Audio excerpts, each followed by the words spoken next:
Coming up on Look Today, well, local manufacturing workforce in Washington County may see a decrease in the coming years. I've got details. Plus, First Night Saratoga was voted best annual event in the region. More on that coming up. And the Salvation Army of Greater Glens Falls is still looking for volunteers. Let's go, everybody. I've got those details. It's all ahead on Look Today.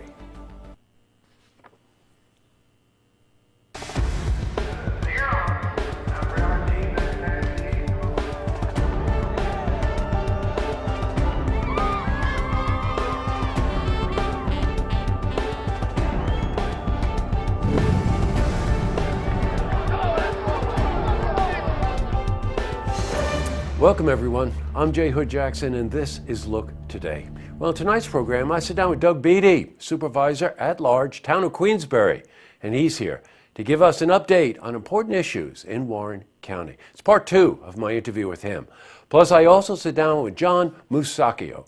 He's president of the Mendelssohn Club, and we're joined by Jeff Vredenberg. He's conductor for the choir, and they're here to talk about their upcoming holiday concert event that's happening December 15. Plus, we've got your weather for the Tri-North counties, but first, these headline stories. Well, in our lead story, local manufacturing workforce in Washington County is at risk of shrinking, according to a recent study by Cornell University. And the manufacturing industry is a big economic driver for the county. Well, jobs related to machinery, such as milling and drilling, are declining due to older skilled workers who are retiring, and the younger workforce is leaving the area after college. And this, of course, creates a gap in the industry. Now, we're in contact with Laura Oswald. She's Director of Economic Development in Washington County, and we're going to have more on this on Thursday, but we saw the news today and we wanted to give you an update. In other news, well, First Night Saratoga is voted best annual event in the region. Now, one of the oldest and largest celebrations of its kind in the country.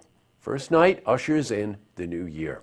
Well, the event won the best annual event of the year and beat out Chowderfest, Travers Day, Victorian Street Walk, and Hats Off.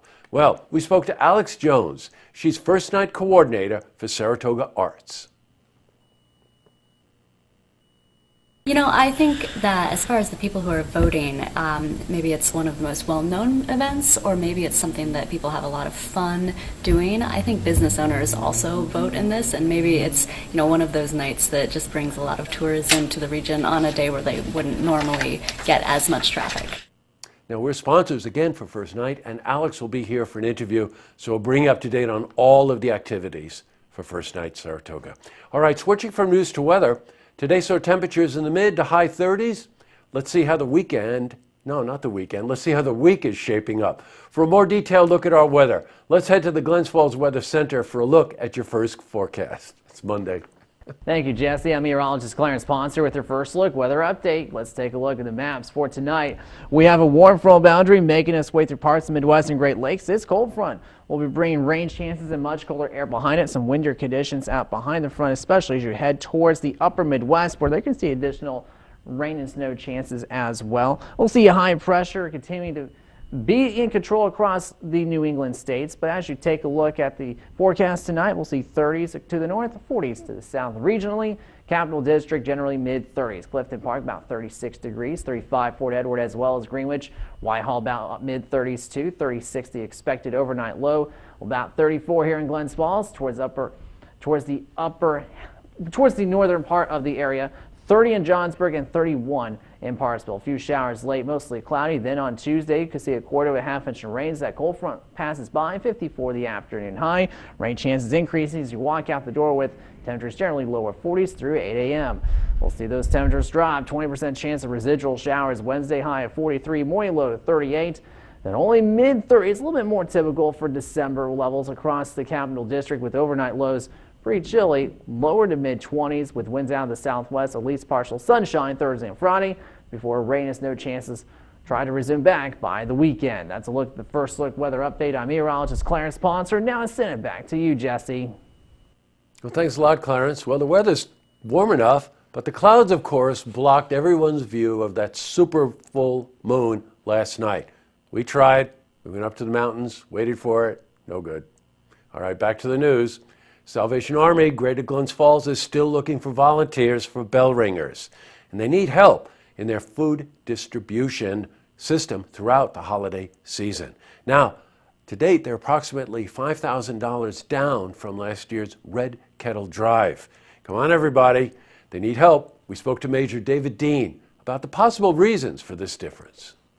3 years ago, we were full literally 2 to 3 weeks, ahead of the season. But now we're trying to plug people in the same day. I mean, I'm looking at gaps tonight and tomorrow when people are calling. So I can't really explain it. I think that the warmer weather, does hurt in a sense. I think the lack of snow does hurt because I think people just don't get in the Christmas spirit sometimes until that snow comes. But, for us, it's Christmas if it's 60 degrees out, and we have 500 families lining up to come through the doors, and doesn't matter what the temperature is that day, they're going to expect something from the Salvation Army.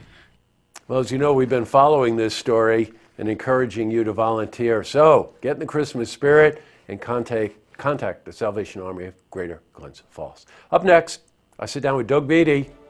He's supervisor at large, town of Queensbury, and he's here to give us updates on all the important issues in Warren County. It's part 2 of my interview with him. And I also sit down with John Musacchio. He's president of the Mendelssohn Club, and we're joined by Jeff Vredenberg.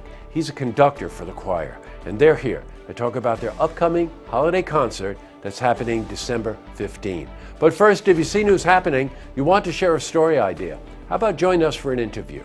Then give us a call on our hotline. The number is 798-8000.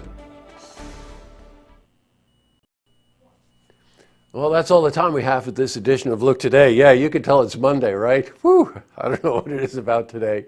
At any rate, it is Monday, so we like to look ahead. Shannon McHale's coming in. She's with Glens Falls Center. That's part of Center's Health Care, and it's also part of our 12 Days of Giving.